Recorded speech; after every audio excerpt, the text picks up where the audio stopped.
Iranians rallied in the streets of Tehran after a call by the exiled crown prince, leading to nationwide internet and phone outages. France has announced it will vote against the EU-Mercosur trade deal, marking President Emmanuel Macron's latest clash with Brussels.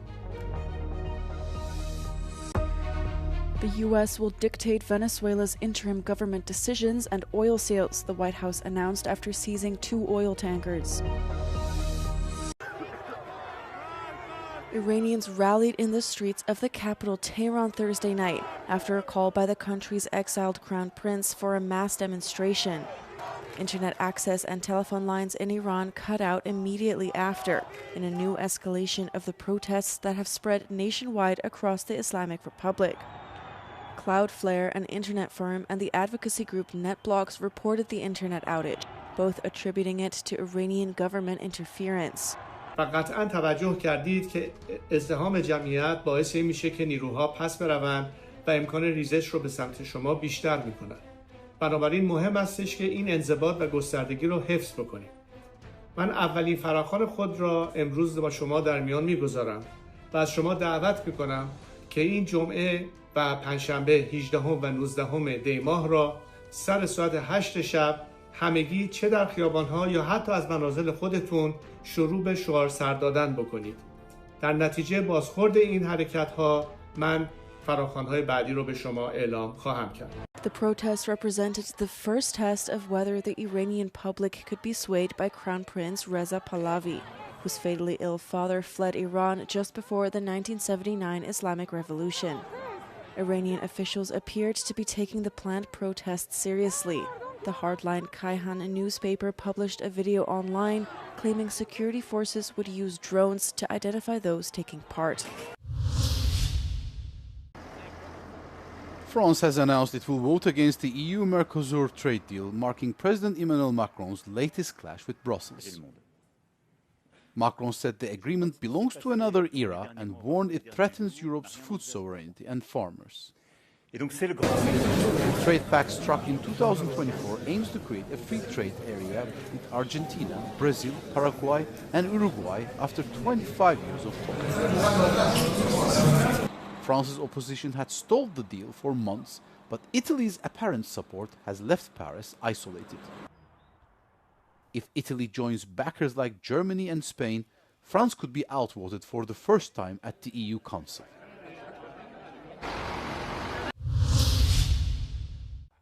The White House has announced that Venezuela's interim government decisions will be dictated by the United States and that it plans to control all sales of the country's petroleum following the capture of Nicolas Maduro. It comes after U.S. forces seized 2 Venezuela-linked oil tankers on Wednesday in the North Atlantic and the Caribbean. U.S. Vice President J.D. Vance said controlling Venezuela's oil would allow Washington to pressure the country. The way that we control Venezuela is we control the purse strings, we control the energy resources, and we tell the regime, you're allowed to sell the oil so long as you serve America's national interest. You're not allowed to sell it if you can't serve America's national interest. And that's how we exert incredible pressure on that country without wasting a single American life, without endangering a single American citizen. Venezuelan interim president Delcy Rodriguez, who was officially sworn in this week, said Venezuela would pursue economic relationships across multiple continents, characterizing U.S. engagement as standard diplomatic practice. El 71% de las exportaciones venezolanas está concentrado en 8 países. Y de ese 71%, el 27%, el destino es los Estados Unidos de Norteamérica. Las relaciones económicas de Venezuela está diversificado en distintos mercados en el mundo, como están diversificadas nuestras relaciones geopolíticas.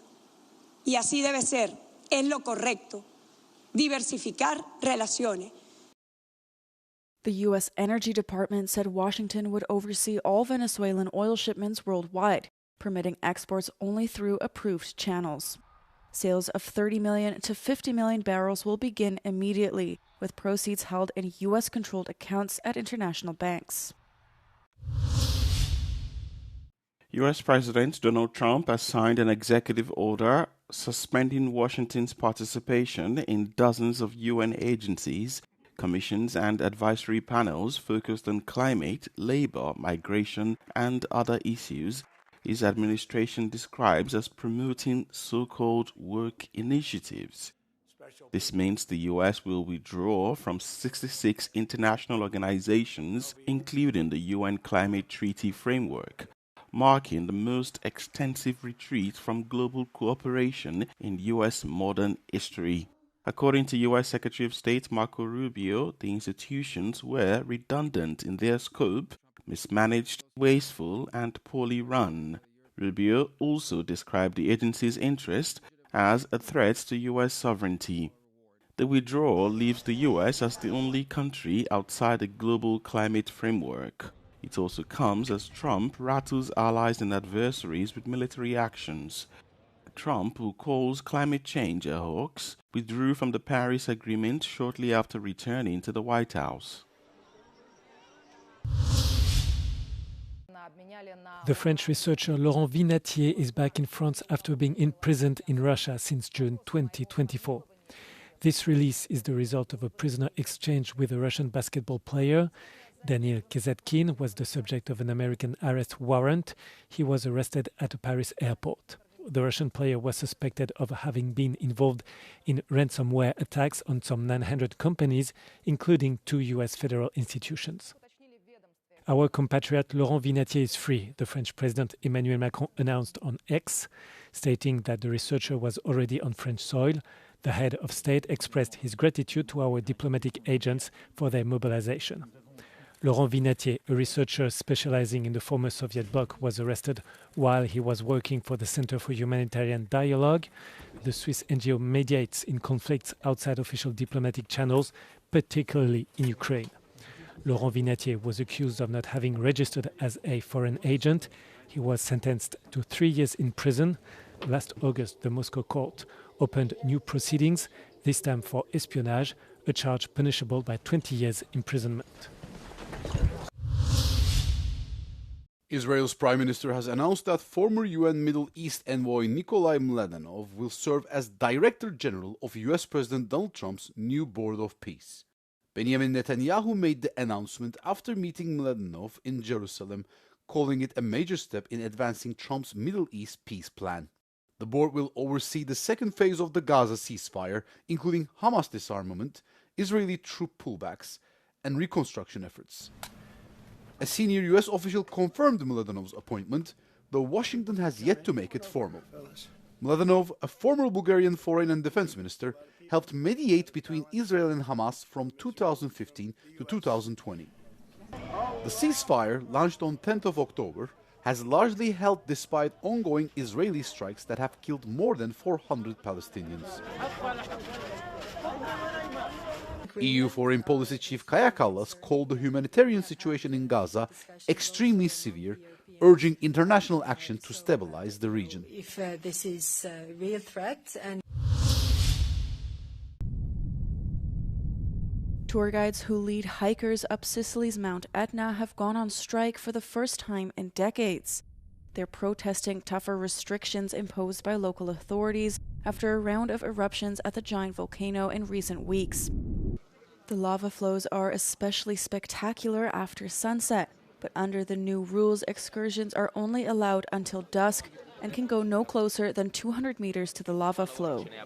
Tutto questo riguarda appunto le ordinanze che al momento ci costringono ad avere determinati orari, determinate posizioni, determinate distanze che per quanto ci riguarda non sono congrue a quello che è la nostra professione. The guides call the new restrictions excessive and say the lava flows are slow-moving enough to be viewed safely, as has been done in the past. They're expected to continue their strike in the coming days, hoping to come to a compromise with authorities that can protect their profession while also ensuring the safety of visitors. What do you say we toast our tea to family relations? Oh. It's wonderful to see you both. Very happy to see them on the one hand, but I just have to keep them from stirring things up. You've always been my favorite son. Well, your only son. As far as we know. You're dead. Shall I be mother? You might as well start sometime. May I ask if you still take anything? No, I don't. No heroin, no cocaine, no uppers, no downers, no goofballs, nothing. No, Daddy, I just...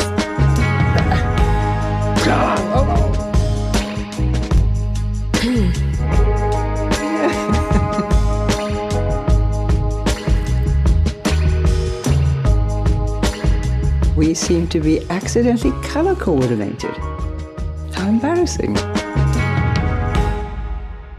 Daddy, how's your health in general? Any recent episodes?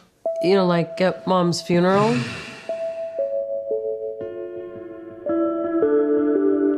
Aren't you glad we had such unconventional parents? Yeah, I mean, who wants to be a square and live a conventional life? It's like they say, you can choose your friends and your lovers, but you can't choose your family.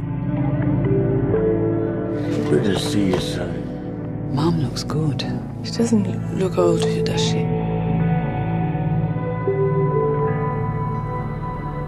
The world is really fragile, I think.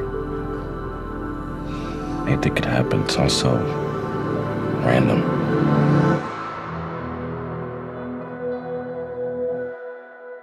Can you toast with tea, though? Really?